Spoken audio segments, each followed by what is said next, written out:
जय जगन्नाथ सांग मैंने तो देखो ओएसएफ सिविल कनेस्टेबल को लेकिन बहुत सारा क्वेश्चन आपर केबे आसो आपमती कही आपंकर देखु 8443 पदवी तो जहाँ भी मुझे अपडेट आनी सिविल ओएसएफ आपर पोस्ट मिसी टोटाल 8443 पदवी आपर देखापी पाइबे कनेस्टेबल पदवी। तो यार परीक्षाटा ऑनलाइन ऑफलाइन एग्जाम बहुत कन्फ्यूज रोचे केबे आसो पदवी कन्फ्यूज रोचे तो संपूर्ण डिटेल्स देवी कौन रही अपडेट आज मुझे जहाँ भी इनफॉरमेशन आनी आपको ये वीडियो माध्यम जनइबी। तो वीडियोटी आरंभ शेष पर्यटन देखूँ और जो मैंने चैनल प्रथम अच्छा निहत भाव चैनल को सब्सक्राइब कर रखुँ कहीं देखो जहाँ भी अपडेट आने सर्वप्रथमे आपने ये चैनल माध्यम पाइबे। तो चलतु डेरी नक आम वीडियोटी स्टार्ट करवा। स्टार्ट करिया पूर्व गोटे छोट इनफॉरमेशन जो मैंने ओडिशा पुलिस कनेस्टेबल प्रिपरेशन होती सिविल हो बा ओएसएफ हो आपण मैंने आमर मॉक टेस्ट पेड ग्रुप रे जॉइन पारे जोटा कि टेलीग्राम रे आपण मानकु पीडीएफ फॉर्मेट रे दिया जाउची। तो मात्र 49 रही आपण मानकर जो मैंने इंटरेस्टेड अच्छा ये जो स्क्रीन नंबर देखा ये नंबर आप व्हाट्सएप रे मेसेज करेंगे मात्र 49 एटा बहुत शीघ्र इनक्रीज होबार अच्छी आम टार्गेट अच्छी 50 टी आपणकर जो मॉक टेस्ट प्रोवाइड होबार ता सहित एक्स्ट्रा नोट्स गुरा भी प्रोवाइड होची निहत भाव आपण बेनिफिट रहिबो। तो चलतु आम भिडियोटी आलोचना करवा। तो देखो फास्ट तो कहूँ जी आपर मनर क्वेश्चन बहुत सारा कमेंट देखिलानी आपर किए कौन इलेक्शन 2027 आसो किए कौन 2026 आसो। तो देखो जहाँ भी नोटिस आसी आपने देखो ये लास्ट नोटिस आसाला यहाँ आपर क्लीयरली लिखी यहाँ जो 4806 पदवी 2025 इयर पर ही आसी मैंने आपण मैंने भावतु यही वर्ष ही यहाँ सर।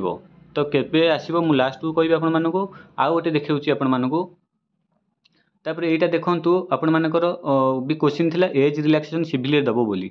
तो देखंतु एथरे पूरा ये जो ऑफिशियल लेटरटा एटा आपण मानकर एथरे पूरा क्लियर रे मेंशन करिछि आपण मानकर जो आपण मानकर रिक्रूटमेंट मेथडटा आपण मानकर 2021 रे जो अमेंडमेंट हेतिला से अमेंडमेंट अनुसार आपण मानकर रिक्रूटमेंट हबो। तो एथरे आपण माने क्लियर हे जानतु सिविल रे आपण मानकर जमा भी एज रिलैक्सेशन दबनी।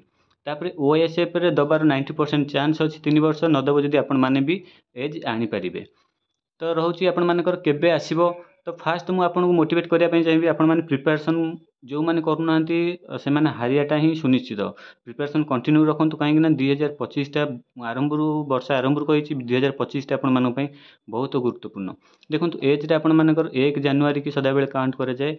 तो डिसेम्बर 31 आसिले जहाँ आपण जनवरी 1 आसिले से तो बयसटा सब बेले सम रहिबो। तो से आपण माने चिंता करंतुनी 2025 कंप्लीट होबार अच्छी आपण मानकर ओएसएफ आ सिविल फास्ट कोटा आसो आपण मानकर मन क्वेश्चन फास्ट 100% कही रखुचे आपण मानकर ओएसएफ प्रथमे आसीबा जाउची। तो सिविलटा आपण मानकर आसीबो आपण माने देखिबो अगस्त लास्ट आडी आपण मानकर सिविल आसीबा जाउची किंतु ओएसएफटा बहुत शीघ्र आपण माने देखिया पाइबे जोटा कि मु आज इनफॉरमेशन कलेक्ट करके आनछि।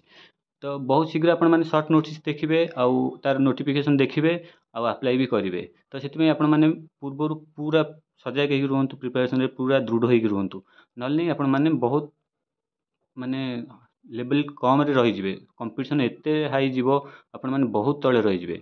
तो सेति आपण मानकु जोरदार प्रिपरेशन करिवार अछि आउ आशा करूछि आपण माने प्रिपरेशन समस्त करूथिबे आउ एमिति भी आपण माने माइंड रो हटै दियंतु पोस्ट आसीबन केबे आसीबो कोन आसीबो एटा पूरा पोछि दियंतु आपण माने एतिक सियोर रे रुहंतु मु आपनको 100% देई कहूछि दुईटा को कनेस्टेबल मिसी के 8443 पदवी गोटे पदवी निजर करंतु नल नै लाइफ रे आपण माने डिफेंस जॉब भूली जिवे।